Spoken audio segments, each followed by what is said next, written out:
역대상 22장에서 우리는 성전 건축을 위한 재료들과 또 건축가들을 준비하는 다윗의 모습을 살펴보았습니다. 뒤에 나오는 역대상 23장부터는 다윗 왕이 성전 건축을 주도해 나가야 할 사람들과 성전에서 섬길 사람들을 임명하는 내용이 기록되어 있습니다. 역대상 23장은 이렇게 시작합니다. 다윗이 나이가 많아 늙음에 아들 솔로몬을 이스라엘의 왕으로 삼고, 그렇게 말씀합니다. 이제 다윗의 나이가 많아 늙어서 더 이상 왕의 직무를 다 할 수 없게 되었을 때에 솔로몬에게 왕위를 물려주었다, 그렇게 말씀합니다. 솔로몬이 왕위를 계승할 때 여러 가지 복잡한 내용들이 있었지만은 다 생략해버리고 하나님께서 이미 솔로몬을 왕으로 선택하셨고 솔로몬이 성전을 지을 거라고 이미 다윗에게 알려주셨기 때문에 다윗이 순조롭게 솔로몬에게 왕위를 물려준 것으로 역대기는 기록을 하고 있습니다. 여기에서 우리가 주목할 단어는 다윗이 나이가 많아 늙음에라는 그 단어입니다. 이 말은 이제 나오는 역대기 23장 이하의 내용들은 다윗이 노년에 행한 일이었다라는 것을 의미합니다. 다윗은 비록 성전을 직접 건설하지는 못했지만은 자기가 감당해야 될 몫인 성전 건축을 준비하는 일을 하는 데에는 식지 않은 열정을 가지고 나이가 들었지만은 뒤로 물러나지 않고 끝까지 그것을 감당을 했다라고 하는 것이죠. 노년에 이르기까지 성전 건축 준비에 헌신했던 이 다윗의 삶은 오늘 우리 모두에게 중요한 귀감이 되는 그런 인생입니다. 폴 트루니에라고 하는 스위스 출신의 내과 의사이자 정신의학자가 있습니다.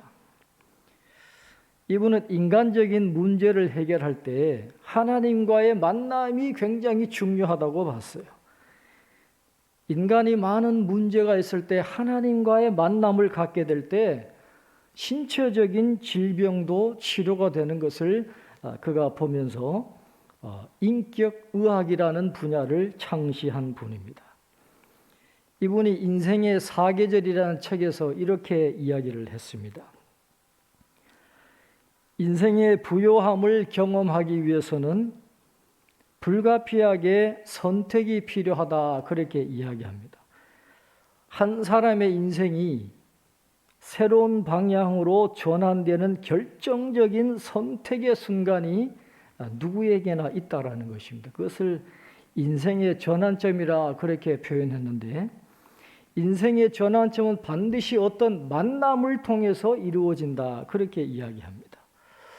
때로는 그 만남이 부모님의 그 만남일 수도 있고, 어떤 친구와의 만남이 될 수도 있고, 어떤 영화라든지 어떤 책이라든지 또 어떤 철학자라든지 어떤 설교자와의 만남일 수도 있는데, 그런 특정한 만남을 통해서 우리는 인생을 걸어야 할 것이 무엇인지를 알게 되고, 그것이 인생의 의미와 창조적인 힘을 부여해 준다, 그렇게 말씀을 하고 있습니다.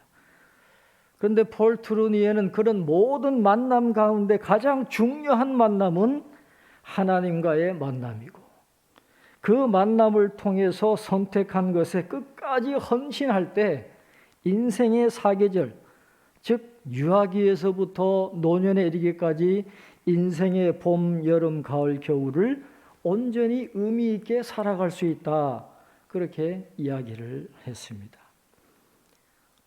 목사님이나 신부님이 그런 이야기를 한 게 아닙니다. 의사가 그런 이야기를 했어요. 가장 중요한 만남은 하나님과의 만남이다라고 이야기합니다. 노년기를 잘 보내기 위해서는 열심히 일할 시기인 인생의 여름과 가을에 올바른 선택을 해야 되고 그것에 헌신하는 삶을 살아야 노년기의 온전한 삶으로 연결이 되어진다라고 했습니다.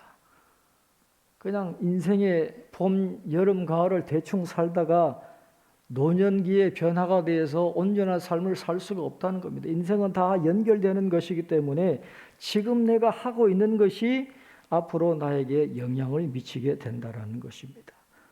그렇다고 한다면 다윗이야말로 인생의 봄, 여름, 가을, 겨울에 가장 귀한 가치를 선택을 하고 그것에 온전히 헌신함으로 해서 노후에도 아름다운 삶을 살아갔던 인물이다라고 말씀을 드릴 수가 있는 것입니다.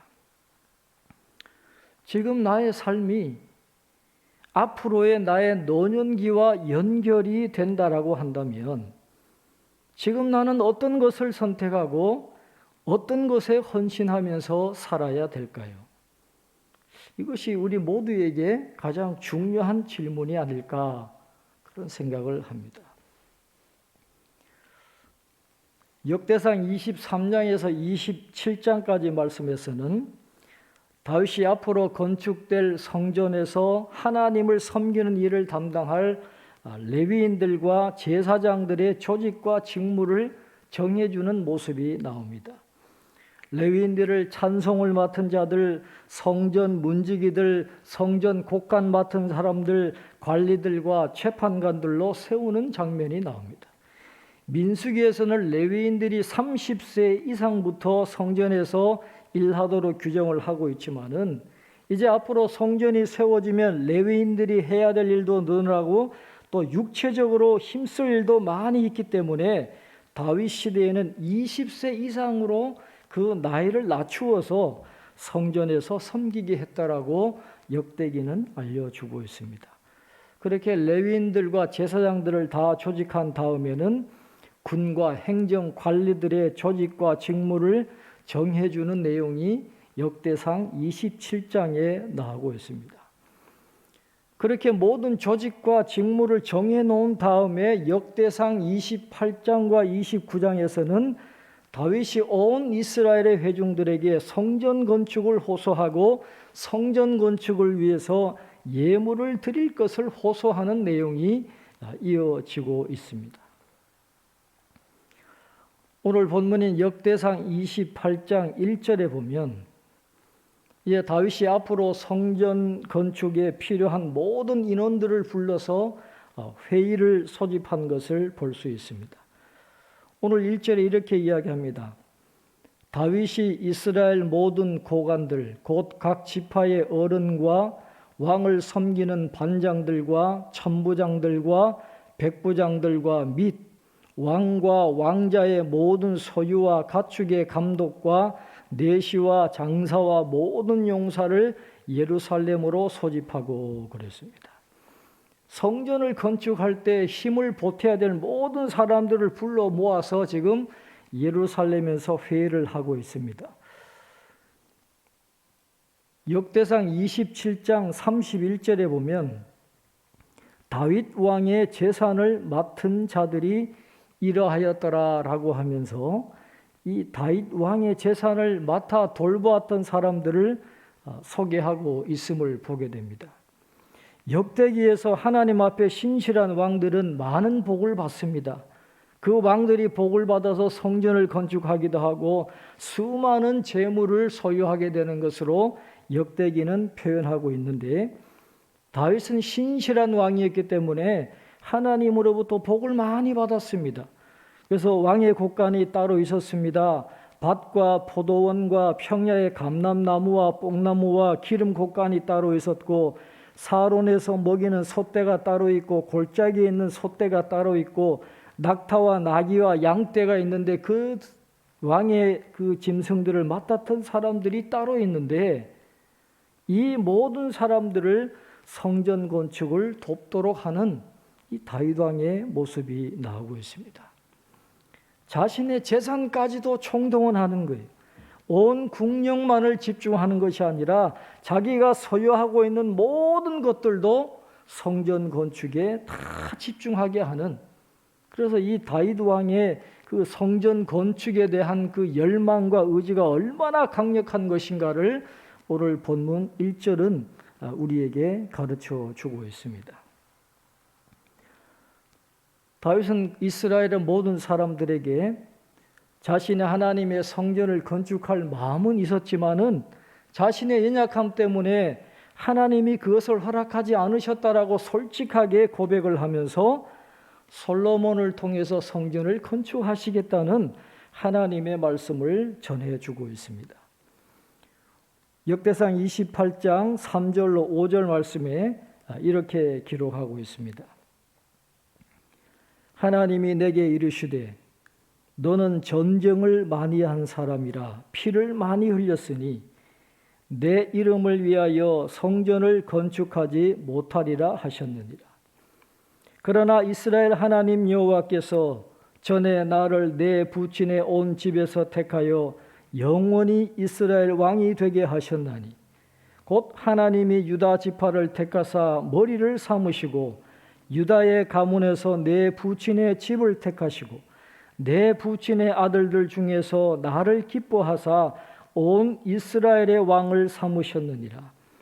여호와께서 내게 여러 아들을 주시고 그 모든 아들 중에서 내 아들 솔로몬을 택하사 여호와의 나라 왕위에 앉혀 이스라엘을 다스리게 하려 하실세. 그렇게 말씀을 합니다. 내 집은 만민이 기도하는 집이라 그랬습니다. 성전은 만민이 기도하는 집이고 화평과 화해를 상징하는 곳이기 때문에 전쟁을 많이 한 군인이었던 다윗은 성전을 건축할 수가 없었다는 겁니다. 그래서 하나님은 다윗의 아들 솔로몬을 택하셔서 성전을 건축하게 하셨던 것입니다. 그런데 이게 3절에서 5절 말씀까지 나오는 말씀 중에 계속해서 반복적으로 나오는 단어가 하나 있는데 바로 택하사라는 그런 단어입니다. 여호와께서 전에 나를 내 부친의 온 집에서 택하여 영원히 이스라엘 왕이 되게 하셨나니 그랬습니다. 곧 하나님이 유다 지파를 택하사 머리를 삼으시고 그랬습니다. 유다의 가문에서 내 부친의 집을 택하시고 그랬어요. 여호와께서 내게 여러 아들을 주시고 그 모든 아들 중에서 내 아들 솔로몬을 택하사 여호와의 나라 왕위에 앉혔다. 택하사 택하시고 늘 이렇게 반복이 되고 있습니다. 성전을 건축하는 과업을 솔로몬에게 맡기시기 위해서 하나님이 오랫동안 일하여 오셨다는 것입니다. 하나님께서 성전 건축 과업을 왜 그렇게 중요하게 생각하셨고 왜 성전을 건축할 사람을 친히 선택하셨을까요? 그 이유는 바로 성전은 예수 그리스도를 상징하는 중요한 예언적인 계시이기 때문인 것입니다. 요한복음 2장 19절에서 예수님은 이렇게 말씀했습니다. 예수께서 대답하여 이르시되 너희가 이 성전을 헐라 내가 사흘 동안에 일으키리라 그렇게 말씀했어요. 솔로몬이 지을 성전은 예수님을 가리키는 그런 예표가 되는 것입니다. 그만큼 중요한 것입니다. 역대기 저자가 택하사를 반복하는 것은 우리 인생과 하나님의 왕국에서 인간의 역할은 한계가 있고 모든 것들은 결국 하나님에 의해서 결정된다고 하는 다윗의 신앙과 고백을 강조하기 위해서였습니다. 사람이 하는 게 아니라는 거예요. 하나님이 하신다는 것입니다. 또한 뭐라고 말씀합니까? 솔로몬을 택하사 여호와의 나라 왕위에 앉혀 그렇게 말씀했어요. 다윗의 나라 왕위가 아닙니다. 여호와의 나라 왕위에 앉혔다라는 것입니다. 이것은 다윗 왕국이 하나님의 왕권에 기초하고 있다는 걸 의미하는 것입니다. 다윗은 누구보다도 그 사실을 잘 알고 있었던 사람이었습니다. 이처럼 하나님께서는 언제나 큰 그림을 미리 그려놓으시고 정하신 때에 하나하나 필요한 일들을 완성해 나가시는 분입니다. 아브라함을 선택하셔서 이스라엘 민족을 만드십니다. 그들을 애굽에서 이끌어내셔서 가나안 땅으로 인도하시고 정착하게 하십니다. 그 이스라엘 민족 가운데서도 유다 지파를 택하셔서 다윗 왕조를 세우시고 솔로몬을 통해서 성전을 세우게 하십니다. 또 그 다윗 후손을 통해서 예수님 메시아가 이 땅에 태어나도록 역사하심으로 구원의 큰 그림을 완성해 가시는 것입니다. 그래서 예수님께서 때가 참에 이 세상에 인간의 몸을 입고 오셨다라고 성경은 말씀을 하고 있습니다. 하나님의 큰 그림 안에서 구속사가 이루어졌다라는 것입니다. 오늘 우리도 마찬가지입니다. 하나님은 우리 모두를 향해서 큰 그림을 갖고 계시고 큰 그림 속에서 우리의 삶을 인도해 가고 계신다는 것을 우리는 꼭 기억해야 합니다. 이 C.S. 루이스라고 하는 분이 시간에 대해서 이렇게 설명을 했습니다. 우리 인간은 시간을 과거와 현재와 미래로 구분하지만은 우리는 현재 지금 이 순간만을 알고 경험할 수 있을 뿐입니다. 10분 뒤에, 1시간 뒤에, 하루 뒤에 어떤 일이 일어날지 우리는 알 수가 없습니다. 그러나 하나님은 시간에 제한되지 아니하시고 한꺼번에 과거, 현재, 미래를 동시에 보시는 분이시다라고 설명을 하고 있는데 그것을 이렇게 설명했어요. 이 A4 용지를 보면 하나님이 보시는 우주와 역사를 의미하는데 이 종이 위에 점 3개를 찍어 보라는 겁니다. 점 3개를 찍으면 그것이 바로 과거, 현재, 미래가 된다는 거예요. 하나님은 그것을 동시에 보신다는 겁니다. 우리는 현재밖에 알 수 없지만은 현재밖에 경험할 수 없지만은 하나님은 동시에 모든 것을 다 보시는 거예요.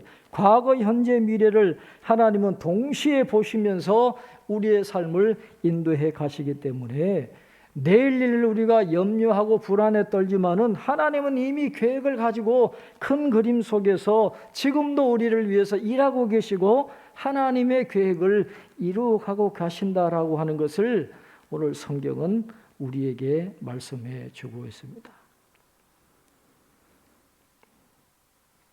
그런 큰 그림 속에서 하나님이 이제 솔로몬을 통해서 성전을 세우십니다. 그런데 그렇게 세워지는 외형적인 성전도 물론 중요하지만 그러나 우리 안에 이루어져야 하는 내적인 성전이 더 중요하다라는 것이죠.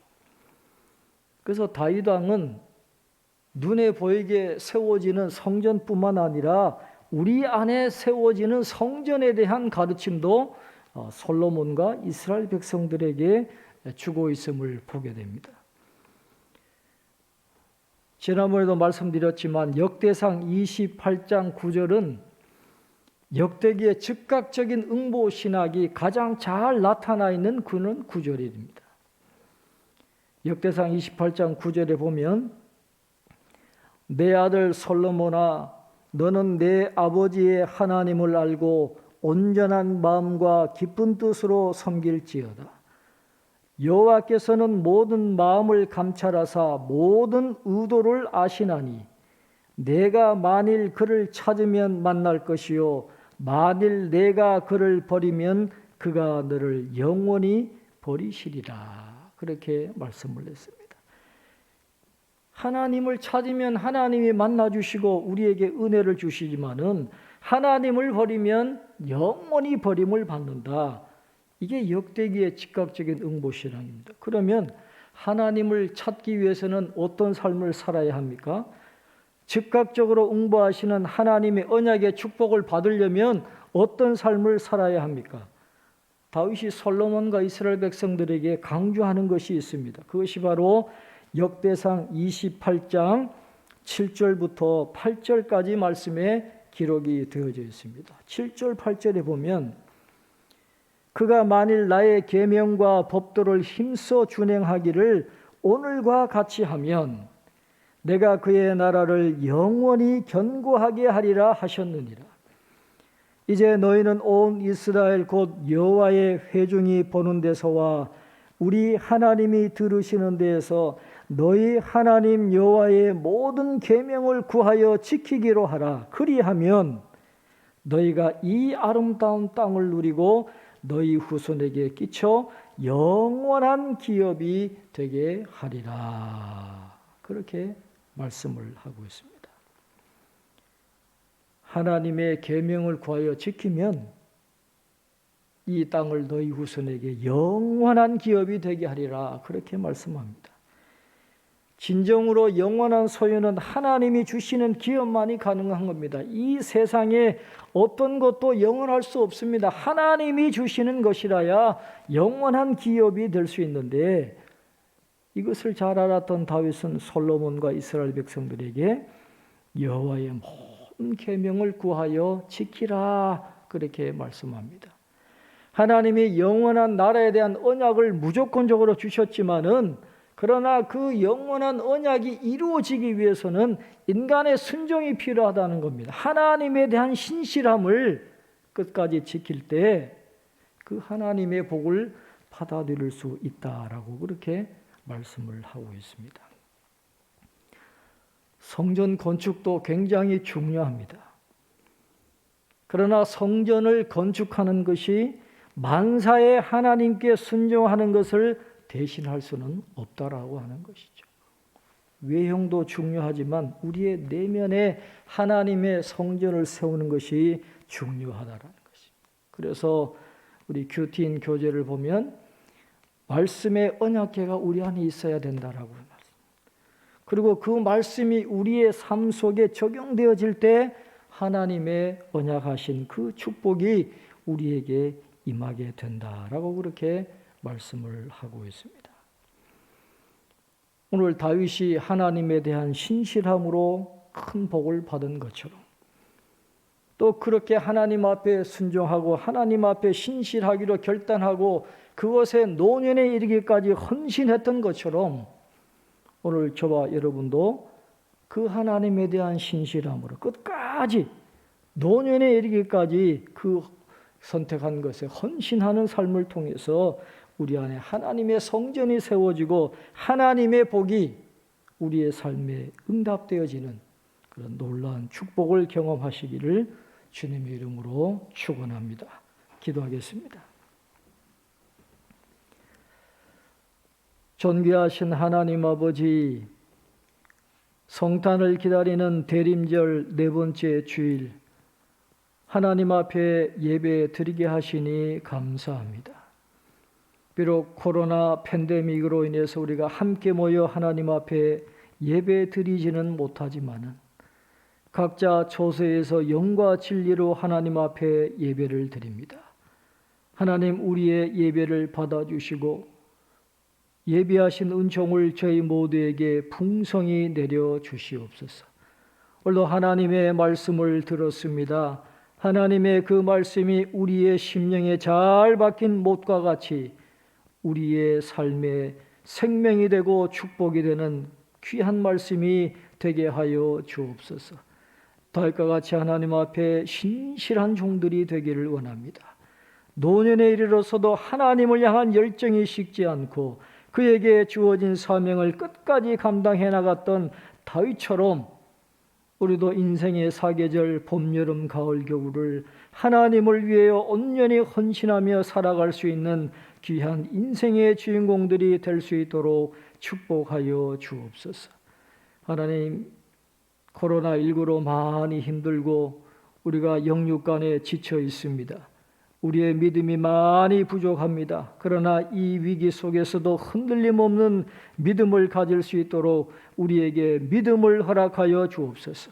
믿음으로 이겨나가게 하시고 세상을 이기게 하시고 끝까지 사명 감당하는 저희들 신실한 주의 백성들이 될 수 있도록 축복해 주시옵소서. 코로나19로 인하여서 하나님 아버지, 많은 분들이 어려움 중에 있사오니 주여 우리를 구원하여 주옵소서. 속히 이 질병으로부터 우리를 건져 주시옵소서. 수고하시는 많은 분들을 위로하시고 하나님 우리 모두가 이 위기를 잘 극복하고 다시 일상을 회복하며 하나님의 영광을 드러내는 삶을 살아갈 수 있도록 주님 우리들을 불쌍히 여겨 주시옵소서. 성탄을 기다리는 절기입니다. 오늘 하나님 앞에 감사하며 성탄 감사 헌금을 드린 손길들이 있습니다.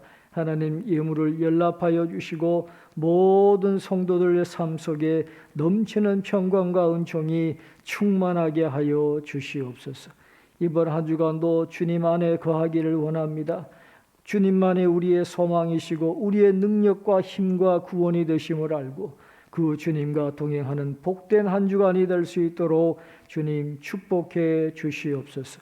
우리 모든 성도들 가정을 일일이 기억하여 주시고 일터와 직장과 사업장과 자녀들의 삶 속에 하나님의 충만한 은혜가 임하도록 도와주시옵소서. 이번 한 주간도 함께 하실 줄 믿고 예수님의 이름으로 기도하옵나이다. 아멘.